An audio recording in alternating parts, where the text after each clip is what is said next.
Hi, hello, how are you? Welcome and Vanakkam. Now we are going to see the fourth lesson, prose, 11th standard English. 11th standard English, prose, unit 4, tight corner, tight corners, இக்கட்டான சூழ்நிலை, இக்கட்டான சூழ்நிலை, by Edward Verrell Lucas. Edward Verrell Lucas. Shortly, he is called as E.V. Lucas. E.V. Lucas. The topic name is Tight Corner. Author is Edward Verrell Lucas. In short, E.V. Lucas. ஓகேவா? Okay dear students, இப்போ tight corner அப்படிங்கிற ஹெட்டிங்கை வந்து அந்த ஆதரை எப்படி நம்ம match பண்ணலான்னு பார்த்தாக்கா, tight corner அது வந்து இக்கட்டான சூழ்நிலை. ஆதர் நேம் வந்து E.V. லூகாஸ். டைட் கார்னர் இக்கட்டான சூழ்நிலையில் வந்து எப்படி மாட்டிக்கிறாங்க அப்படிங்கிறது, அது வந்து நம்ம நேம் தான் மேட்ச் பண்ணுறோம். நான் ஆதாரை குறை சொல்லலை. லூகாஸை வந்து லூஸுன்னு வச்சுங்களேன்.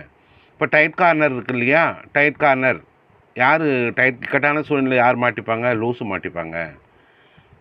மறுபடியும் சொல்கிறேன், நான் ஆதாரை நான் ப்ளேம் பண்ணல, பட் நான் ஞாபகம் வச்சுக்கிறதுக்கு உங்களுக்கு ஒரு ரூட் சொல்கிறேன். டைட் கார்னர் யாருன்னாக்கா லூஸு, ஆதர் லூஸு, இக்கட்டான சூழ்நிலையில் மாட்டிட்டு ஒரு loose. So Edward Verrall Lucas, லூஸை வந்து LUCAS லூகாஸ் அப்படி ஞாபகம் வச்சுக்கோங்க. Okay dear students, let us enter into the lesson, and before that we are going to see about the author E.V. Lucas. He was born on 20th June 1868 in London, the capital of England. He was an essayist, a playwright, biographer, publisher, poet, novelist, short story writer and editor. All the plays were famous for his humor, so that he was able to put a remarkable mark in the history of the world in the field of English. Okay, he died on 26th June 1938. June 26, he passed away from the world. Okay, students, now let us see the gist of the lesson. Short story. The essay Tight Corners has been written by E.V. Lucas, an English humorist, essayist, playwright and poet. In the humorous essay Tight Corners, he points out that tight corners can be both mental as well as physical. But the mental tight corners are too difficult to bear. Than the physical tight corner. Okay dear students, இப்போ நான் வந்து இதை 9 ஹெட்டிங்ஸாக நான் பிரிச்சிருக்கேன். The author and his friend, pictures nature, narrator economic strength, author's careless attitude, friends warning, author's ignorance, shock to the author, friends escape, luck favor to the author. இந்த 9 ஹெட்டிங்கில் நான் வந்து இந்த லெசனையே பிரித்து உங்களுக்கு நான் ஷார்ட்டாக நான் கொடுத்துருக்கேன். இந்த 9 ஹெட்டிங்கை நீங்கள் நல்லா பார்த்துட்டிங்கனாக்கா எல்லா கொஸ்டினுக்கு நீங்கள் ஆன்சர் பண்ணிடலாம். நீங்கள் லாஸ்ட்டு 3 லெசன்ஸில் கொஞ்சம் புரிஞ்சிருப்பீங்க என்னுடைய டீச்சிங் எப்படி இருக்குது அப்படின்னு. இந்த லெசன் இன்னும் பெக்யூலராக எடுத்திருக்கேன். ஸோ டியர் ஸ்டூடெண்ட்ஸ், நல்லா கவனிங்க, ஒவ்வொரு ஹெட்டிங்கும் நல்லா கவனிங்க. நீங்கள் 2 மார்க் கொஸ்டினை வந்து திரும்ப புக்கை பார்க்க வேண்டிய அவசியம் இல்லை, நோட்ஸை பார்க்க வேண்டிய அவசியம் இல்லை. இந்த டீச்சிங்லேருந்து நீங்கள் எடுத்துக்கலாம். Okay, now let us see the lesson. The author had his lunch in the club at St. James Street. There he met his old friend who came from abroad in the foreign countries, He persuaded the author to come with him to look the sale room in the Barbizon Pictures situated in the Raja Street. situated in the Raja Street. There, the pictures are sold for 2 or 3,000 for little bits. Bitsனா ஏலம் கேட்கறது, BITS தான் bits. Bitsனா ஏலம் கேட்கறது. Okay. Second gettings, pictures, sceneries and natures. The pictures consisted of the forest scenes, pools at evening, poolsனா குட்டைகள் குளங்கள், pools at evening, shepherdesses, shepherdessesனாக்கா ஆடு மேய்க்கும் பெண்கள். The regular subjects, these are the forest scenes, pools at evening, shepherdesses are the regular subject. They are sold nothing more than 3,000. Nothing more than 3,000. Lastly, a picture which consisted of a man, short, red-faced, in a new top hat, short, red-faced, with a new top hat. So that picture is so attractive than the other pictures.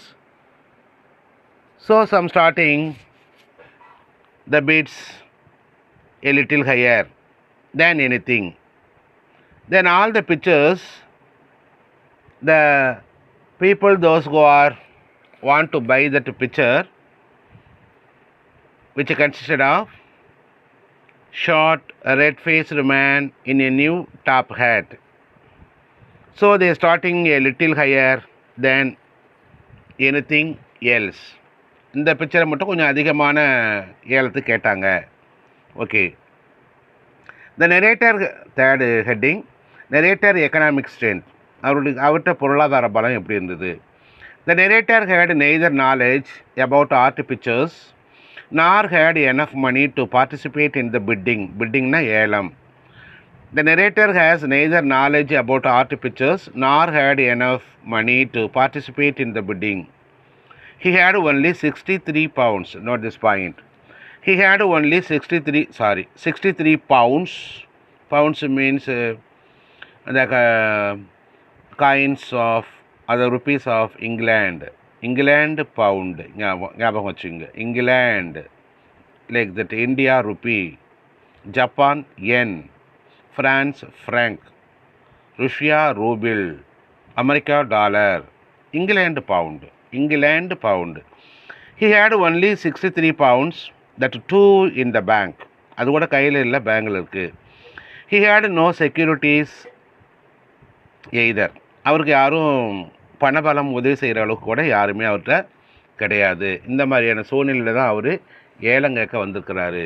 Okay. Fourth heading, author's careless attitude, அஜாக்கிரதையான அவருடைய செயல்பாடுகளை பாருங்களேன். The author wanted to enjoy the fun out of bidding. ஏலம் கேட்கறது, அப்புறம் யாராச்சும் அவரை overlook பண்ணி கேட்கும்போது சரி போனால் போதும் விட்டுறது, இதில் அவரோட சந்தோஷப்படுறது. நாம் அந்த தெருவிலலாம் ஏலம் விடுவாங்க இல்லையா, அந்த பார்ப்போம், நம்ம அந்த மாதிரி வேலைலாம் நம்ம பார்ப்போம் இல்லையா, அந்த மாதிரி தான் அவரும் என்ஜாய் பண்ணுறார். The author wanted to enjoy the fun out of bidding. He thought he could be safe if he bid in the beginning stage. ஆரம்பத்தில் அவர் கொஞ்சம் சேஃப், ஏன்னா அவர் கொஞ்சம் தான் இன்க்ரீஸ் பண்ணி கேட்டார். அதனால் பார்த்தீங்கன்னு சொன்னாக்கா ஆரம்ப காலகட்டத்தில் பார்த்தீங்கன்னு சொன்னாக்கா அவரை ஓவர்லுக் பண்ணி அடுத்தவங்க கேட்குறாங்க. ஸோ அவர் ட்ராப் பண்ணிடுறார் பிட்டிங்கை. Okay. He was already a few points in the beginning and he was hopeful that others would ask for more. அவருக்கு ரொம்ப நம்பிக்கை மற்றவங்க இன்னும் அதிகமாக கேட்பாங்க அப்படின்னு. So he was sure that he would not be caught. அதனால் நம்ம மாட்டிக்க மாட்டோம் அப்படின்னு சொல்லிட்டு அவர் உறுதியாக நம்பினார். இது 2 2 மார்க் கொஸ்டின். இந்த ஹெட்டிங்கில் 2 2 மார்க் கொஸ்டின்ஸ் இருக்குது, கவனிச்சிங்க. Okay dear students. So he was sure that he would not be caught. Okay. His friend at the heading, friends warning, ஃப்ரெண்டோட எச்சரிக்கை. His friend warned him not to play with the bidding. Friend சொல்லிட்டாரு அதில் விளையாடாத அப்படின்னு சொல்லிட்டு. But he went on adding something raised the bidding rate.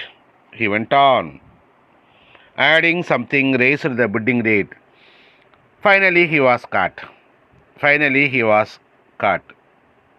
So his friend laughed heartily. This is a 2 mark. So his friend laughed heartily.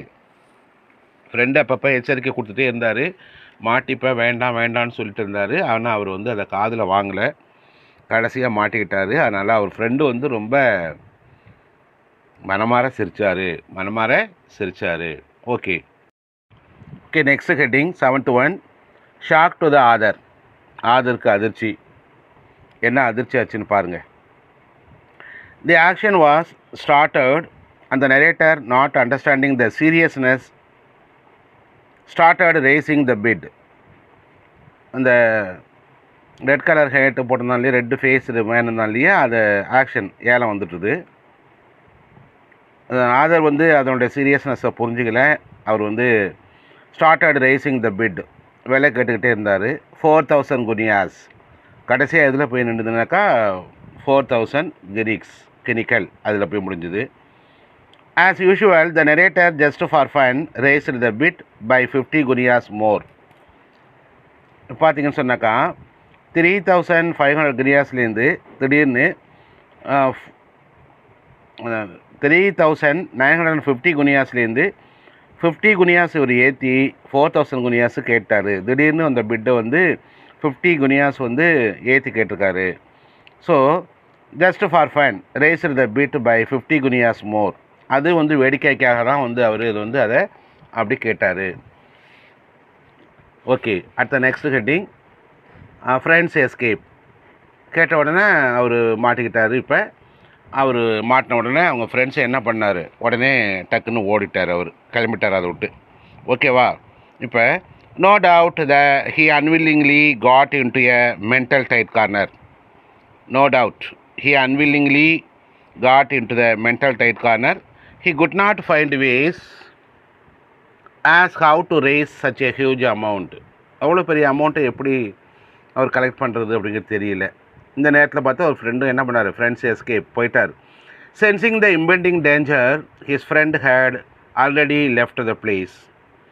Finally, the narrator decided to confess his foolishness to the actioner himself and get rid of the critical situation. கடைசியாக என்ன நினச்சாருனாக்கா, ஏலம் விட்டவங்கள்ட்டே அதை சொல்லிவிட்டு அவரோட முட்டாள்தனத்தை சொல்லி அதுலேருந்து விடுபடலாம் அப்படின்னு நினச்சார். Okay, last heading luck favour to the author. Luck favour to the author. எல்லா ஹெட்டிங்லையும் ஒவ்வொரு ஹெட்டிங்லேயும் 2 மார்க் இருக்குது. 2 மார்க் முடிஞ்சு போச்சு. Okay, last heading occasionally luck favours the author, someone who is honest. At the time of critical situation, a rich bidder's agent approached the narrator and offered 50 gunyas, provided he passed on the art picture to the bidder. கடைசியாக வந்து ஒரு மிகப்பெரிய ஒரு economic position உள்ளவர் அவருடைய ஏஜெண்ட்டை விட்டு இன்னும் ஒரு 50 குனியாஸ் நான் சேர்த்து தரேன், எனக்கு கொடுத்துரு அப்படிங்கிற மாதிரி கேட்குறாரு. உடனே அந்த புரோக்கர் வந்தார், இன்னும் ஒரு 50 குனியாஸ் உனக்கு சேர்த்து தரேன், என்கிட்ட கொடுத்துரு அந்த படத்தைன்னு சொல்லி கேட்டார். த narrator was immensely relieved. He was about to வீப் in Joy. சந்தோஷத்தில் நரேட்டர் அழுதுவிட்டார். இப்போ அவர் எடுத்த ஏலத்தை விட ஒரு 50 குனியாஸ் வந்து அதிகமாக இருக்குது. இப்போ அந்த 50 குனியாஸ் வந்து அவருக்கு லாபம். ஏட்டு he had the presence of mind to demand 100 guineas. ஆனால் என்ன பண்ணுறாரு, திடீர்னு அப்படியே பிஹேவ் பண்ணுற மாதிரி, இல்லை நான் இன்னும் 100 குனியாஸ் கொடுத்தா தான், நான் சேர்த்து கொடுத்தா தான் கொடுப்பேன் அப்படிங்கிற மாதிரி சொன்னார். when the check for the amount was given to him, his joy doubled. Okay, இப்போ 50 குனியாஸ் மட்டும் தரேன்னு அவங்க ஒத்துக்கிட்டாங்க. அதுக்கு செக்கும் கொடுத்தாச்சு. செக்கு கொடுத்த உடனே when the check for the amount was given to him, his joy doubled. செக்கு வந்து அவர் கைக்கு வந்தோடனே அவருடைய சந்தோஷம் வந்து ரெட்டிப்பானது. இப்போ so in this way a jolly mistakes, a careless mistakes may also lead the person who may be a lady or a gents into mental tight corner. At the same time, you must understand that mental tight corner is somewhat so hard and difficult than the physical tight corner. Okay, dear students, with this the lesson is end. இதோட பாடம் முடிஞ்சு போச்சு. Okay, இப்போ நீங்கள் ஃபுல்லாக அந்த 9 ஹெட்டிங்கையும் நல்லா பார்த்துக்கிட்டு நீங்கள் கவனிச்சிங்கன்னு சொன்னாக்கா என்னுடைய டீச்சிங்கை எல்லா 2 மார்க்கும் நீங்கள் ஆன்சர் பண்ணிடலாம். So be careful. நான் இந்த 9 ஹெட்டிங்கை வந்து ஒரு சார்ட்டில் உங்களுக்கு அட்டாச் பண்ணி அனுப்புகிறேன். So prepare for that. Okay dear students, wish you all the best. Bye bye, see you from your AR.